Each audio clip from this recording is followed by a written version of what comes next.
DSC preparation కి మిగిలిన తక్కువ సమయాన్ని డిఎస్సి 2024 యాప్ లేదా DSC2024.com తో జాబ్ ని సాధించండి. తెలుగుదేశం పార్టీలో యువతకు పెద్ద పీట వేస్తున్నాం. వేదికమైన మీరు చూస్తే అర్థమవుతుంది. మొన్న జరిగిన ఎన్నికల్లో 164 శాసనసభ్యుల్లో 88 మంది మొదటిసారి గెలిచిన శాసనసభ్యులు ఉన్నారు. కేబినెట్లో కూడా తీసుకుంటే 25 మంత్రులకి ఏకంగా 17 మంది మొదటిసారి మంత్రులుగా కూడా నియమించారు గౌరవ జాతీయ అధ్యక్షులు చంద్రబాబు నాయుడు గారు. సీనియర్ని జూనియర్ని గౌరవిస్తాం, పనిచేసే వాళ్ళని ప్రోత్సహిస్తాం.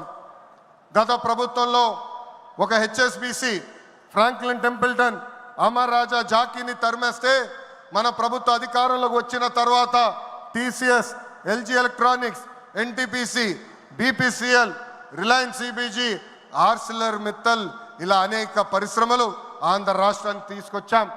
Mega DSC ప్రకటించాం.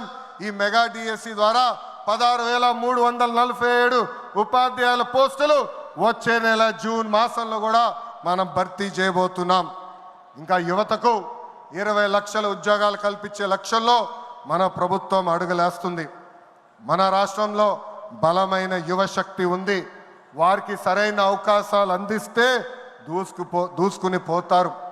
అన్ని రంగాల్లో వారికి ఉపాధి ఉద్యోగ అవకాశాలు కల్పించడమే మన లక్ష్యంగా పెట్టుకుంటున్నాం. మూడోది స్త్రీ శక్తి.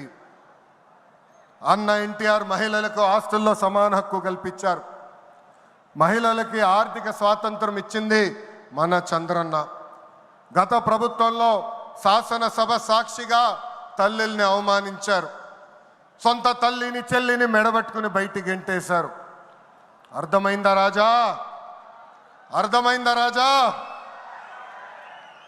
ఉద్యోగ ఉపాధి అవకాశాల్లో మహిళలకు రిజర్వేషన్, మహిళలకు విశ్వవిద్యాలయాలు, దీపం పథకం ఇచ్చింది తెలుగుదేశం.